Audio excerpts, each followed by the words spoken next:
Well, here I start on the body of the feeder. Um, I made a couple of blocks to fit in the ends to hold it on the lathe, but I still have to get some grip pad or whatever to put on them. It tends to slip and it's hard to get a nice clean cut as the body of the feeder still jumps around a bit. But they work pretty good. Just marking, I'm going to put a pattern into this feeder.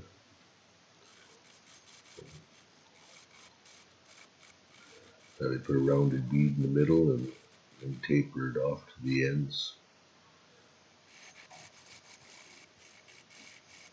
A little bit of a barrel shape, I guess.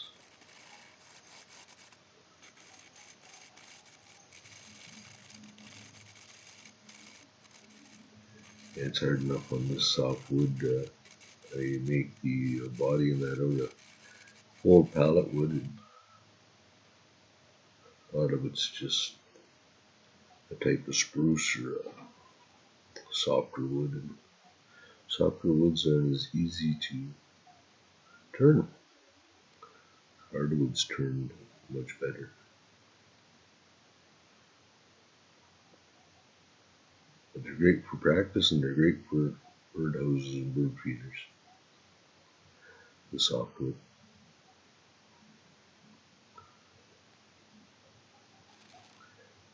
I leave the bands on just in case the glue joints want to give out. Put a little more support while I'm working on it.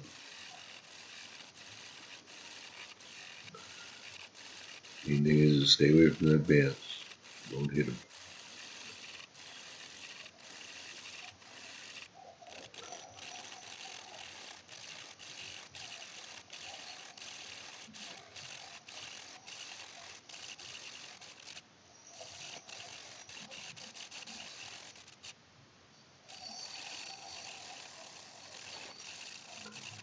Yes, I figure if I'm going to make feeders and birdhouses, I may as well make them as elegant as I can.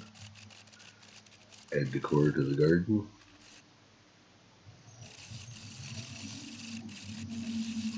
If you hear a rumbling in the background, that's a truck going by.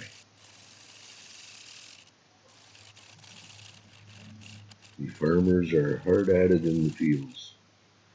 Everything's planted and sprayed.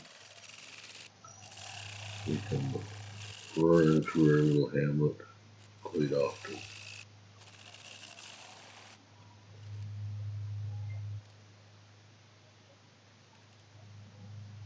Beautiful day here today. Sun shining in the mid-20s.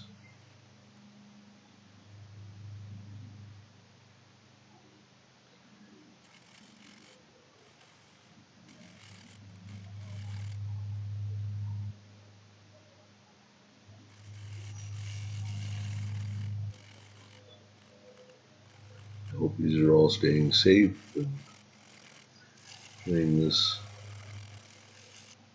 pandemic.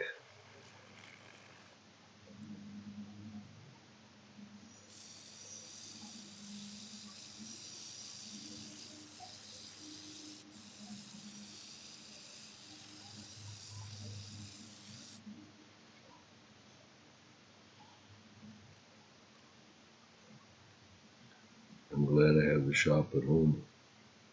Keep me busy.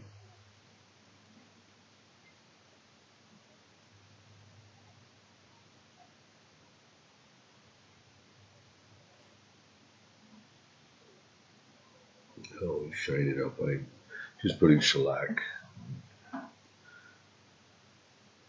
shine juice on the outside to protect it from the elements. And plus it's food safe, so it shouldn't hurt the little birdies at all. Now we move on to the bottom of the bird feeder.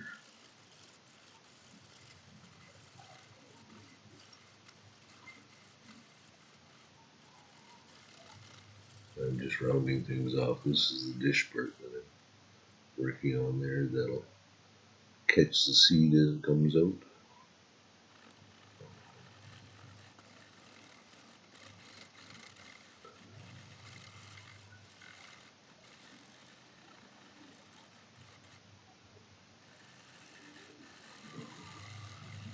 Get it trued up a bit and then start hollowing it out.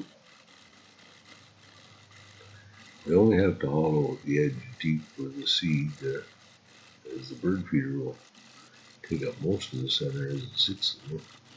But I do make a little mortise for it to sit in and to be glued.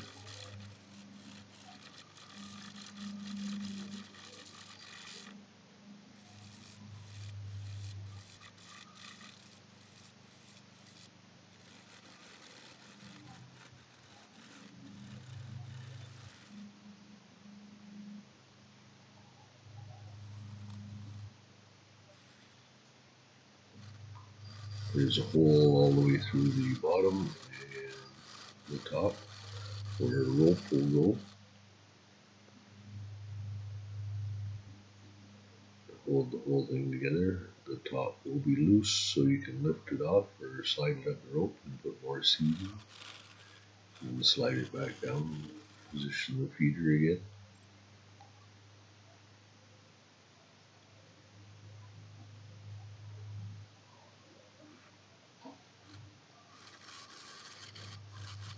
This one, the body of the feeder is a little bigger, so I had to make an extra mortise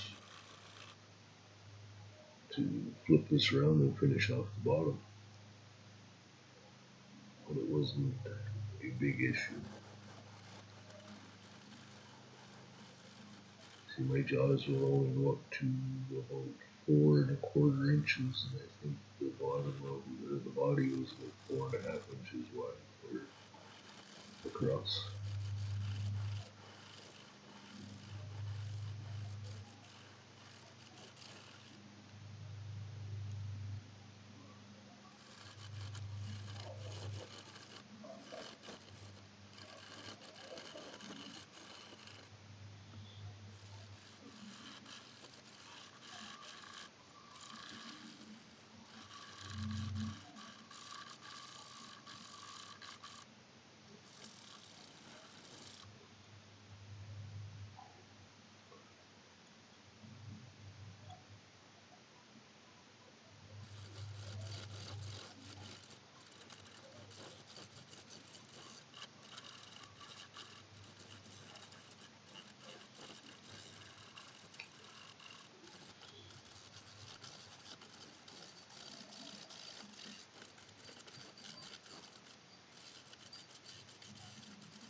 When it comes to the shape of these things, I just kind of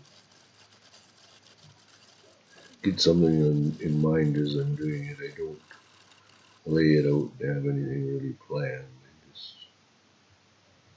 like, there I've got a little bit of a bad glue joint because these boards are all straight, flat, so I do not have a thickness sander. I just use a little sawdust and CA glue there, fill in the joint.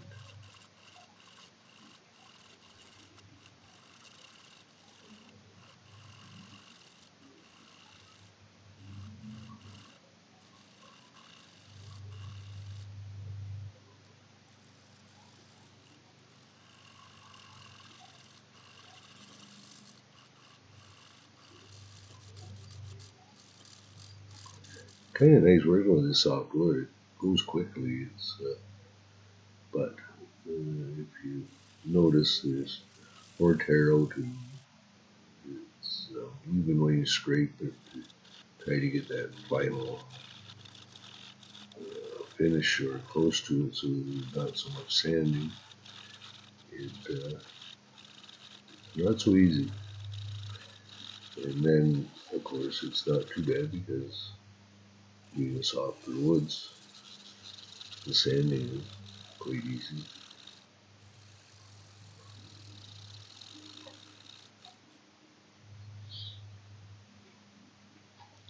like the way the grain of that turned out. The dish, I actually glued some spruce 2x2s together, and I think I took 4 or 5 of them. I think 5 of them. And then I just used my circle cutter on the bandsaw and cut it round.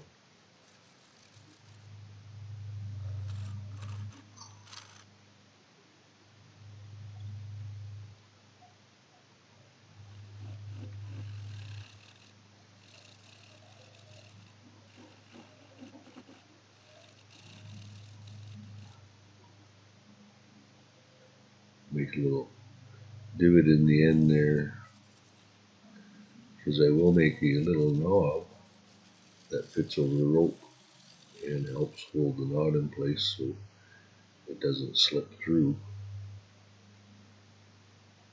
I usually use a scrap piece of hardwood and kick it around or whatever, and I make a little knob and run the rope through that.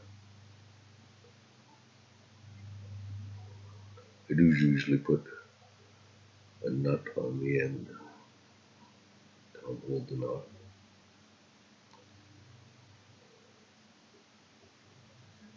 And I just use some nylon rope that I pick up at the local co-op. Now we're on to the top. Now at the top of this, you'll see this Madeira is very hard wood. I did use a piece of it. It was just an end piece that was full of cracks. It had some knots in it and everything. And I thought, well, that'd look nice in the bird feeder. I hate to throw beautiful wood away or burn it or anything. I try to use as much as I can. This was off one of the thicker boards that I was given. And you'll see it's full of cracks and knots and holes, and it's hard. And I had some issues shaping this.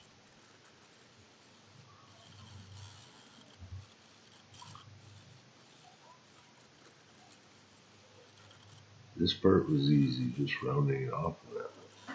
Each time it stops, you'll see the cracks and everything. And maybe in hindsight, I should have just left it the way it was.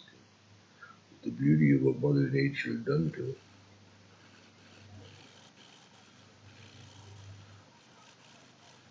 But I thought I would work my way through most of those cracks. And that, and ended up with some catches and snags, and it kept tearing. It took me a while to get the final shape that I end up with.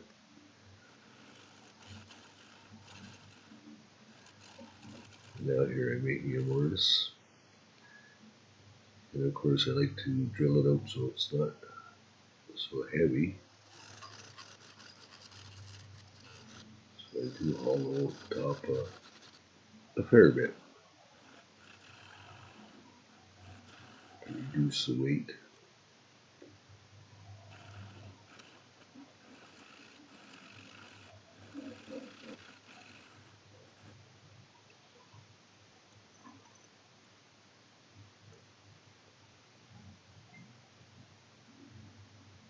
I use my Forstner bit here to, like I said, that one here is pretty hard.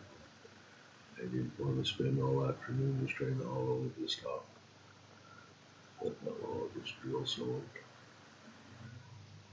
And of course after I drilled it out, I did do some more hollowing. But now I flipped it around. I'm starting to shape to get my final shape for the top.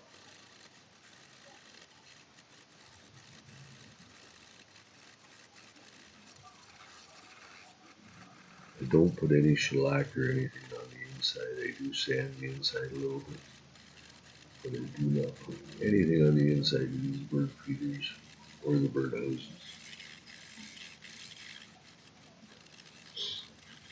All the sealing and everything is done on the outside.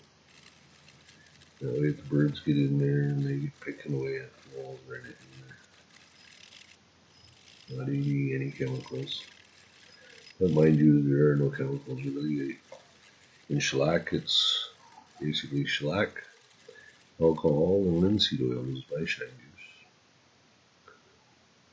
Oil linseed oil, right? You see, I marked a few lines out here because I thought, well, I'll put some beads in the roof for a pattern and a design. But with those knots and everything, it was not easy.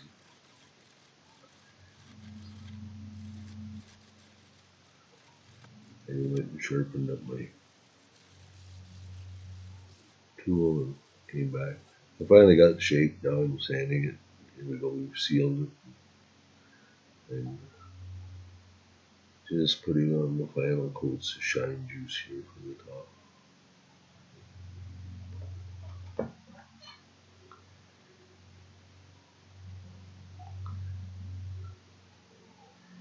It does come out not very nice though. It looks beautiful. And here's a little piece. I believe this is walnut. There's a little scrap piece I kicking around after I cut out I probably use the rest of it for making segments. And I'm making that little knob to pull it open, hold the knot at the bottom of the feeder.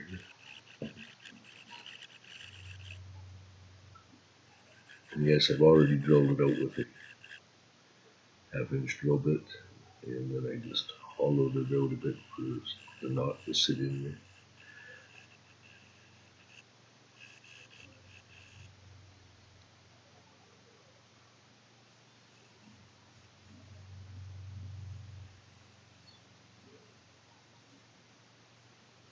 Sand it up, get some sealer on there and shine juice.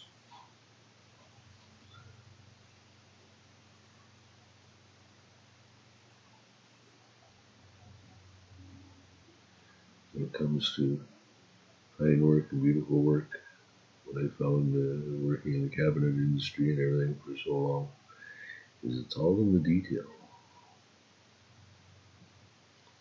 And there it is, the finished bird feeder. I hung it out on the trellis to take some pictures by our garden, the back garden, which needs weeding really badly. And there's my email address. If you're interested in making a purchase, you can get a hold of me at that email, or if you have any questions, you can send me an email just to say hello. Or if you want me to make something for you, there's my email address. And yes, I don't have an Etsy store, and I haven't set up a Shopify or anything yet. So I just sell straight from home.